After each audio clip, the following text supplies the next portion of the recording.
Are we really in a buyer's market right now? And does that mean that you should throw out lowball offers? Let's talk about it.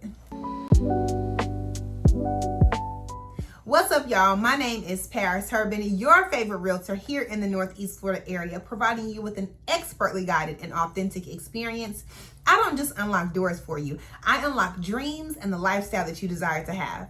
I talk to people just like you every single week who are relocating here to Jacksonville or purchasing locally who have some of the same questions and concerns. So let's get into it. If you are a buyer in this market, or even a seller for that matter, who has questions and concerns about the offers that are coming your direction or the offers that you actually want to submit, let's connect. 904-993-3980 is my direct contact number, or you can catch me on my Calendly link and let's book a consultation. Okay, so this is something that I have actually been speaking significantly with both buyers and sellers about this market. Yes, we're in a buyer's market. What does that mean for you as a buyer submitting an offer, as a seller receiving an offer, being able to accept one? What does that look like for you? We are in a buyer's market, absolutely, but that does not mean free for all.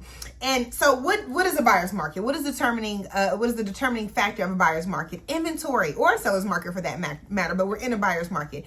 Inventory is the determining factor. We have a significant amount of inventory here in the Northeast Florida area, so naturally buyers, you all have more options, which is totally understandable. It's like, okay, this 3x2 is not working for me. I can go find me another one that is either lesser or better with certain features that I want. So I have options. Okay, cool. Homes are sitting on the market a little bit longer. Yes, they are. So that is a great negotiation tactic. You can say, hey, how motivated are you, Mr. or Mrs. Seller? How motivated are you? Your home's been on the market for, 120 days. It's definitely a negotiating factor, but the reality, y'all, is that homes are still selling. Homes are still moving. Buyers are still buying. Sellers are still selling. So where buyers, you all have a little more options, sellers still have some ability to say, hey, this is what I'm accepting or not. So the reality is, yes, we are in a buyer's market, but that does not mean to come in like a free for all. That's what you just get. You can just get without coming in with some type of strategy. And that brings me to point number 2. Okay, so point number 2.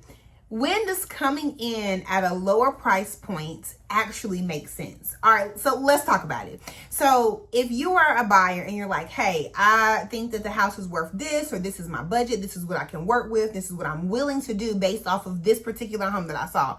When that actually makes sense to come in lower, number one, make sure your agent is always running some comps and helping guide you to actually make a decision. But if the home seems like it's overpriced, okay, come in a little bit lower.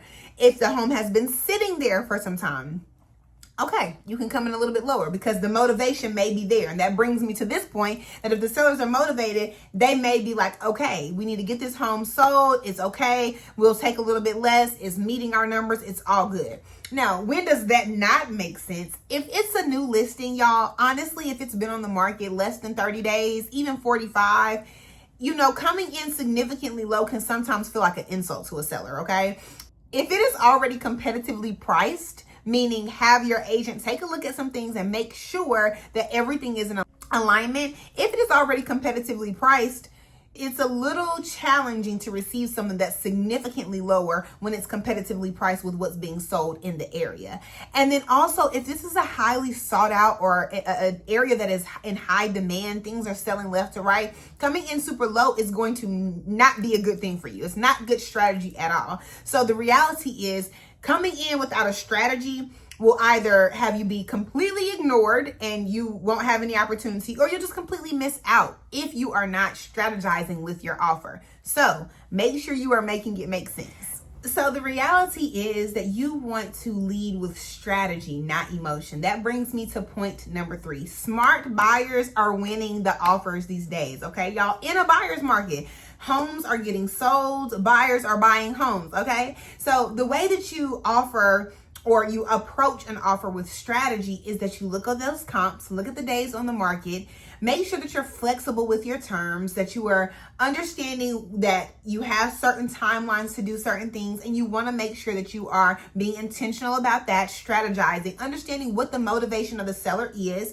so that you can offer strategically. And I know that this is an emotional decision, so it may sound very cliche. And please, I say this with love.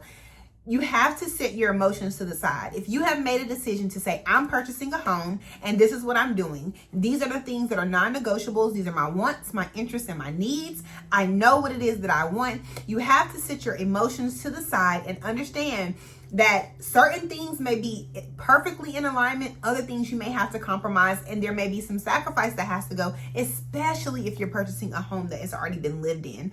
So with that being said, come with some strategy, okay? Not emotions. Strategy, not emotions. The buyers who are winning offers are offering smart. They're not just offering less, they're offering smart, okay? If you are watching this and you're thinking about making a purchase here in the Northeast Florida area, this is exactly why having the right guidance actually matters, okay? So if that person is you, click the link in my bio, book a consultation with me, and let's connect and talk strategy. So I've spoken a little more to buyers when it comes down to just being strategic. However, sellers, you all have to be strategic too, okay? You have to be strategic too. A little nugget for you all is that buyers have more options. They are being more selective, and that is okay. When you purchased your home, you, I'm sure, were selective as well, even if you didn't have as many options. So with that being said, it's very important for you to also be strategic in how you price the home. If you price right the first time, you won't have to worry about having to come down on your price multiple times, right? Having to accept something significantly lower. Be intentional about your strategy from the beginning. Price in alignment with the market, not your emotions also. Everybody wins when everybody is strategic. When sellers, you all are strategic from the beginning, you win when you're positioned properly and you're strategic with it. Buyers, when you all come in and you understand what it means to be strategic with your offer, you win as well. And the goal is for everybody to get to the closing table, so then everybody wins. So right now, the market is all about moving intentionally. Whether you are a buyer or a seller, the reality is you can't just move with emotion. Even though it's an emotional decision and emotional journey, you have to be strategic with your move. If you are thinking about purchasing here in the Northeast Florida area or the surrounding areas, please, let's connect. Reach out, book a consultation with me, and let's talk strategy. My phone number is 904-993-3980. Remember, I'm only one call away, ready to help you make your move.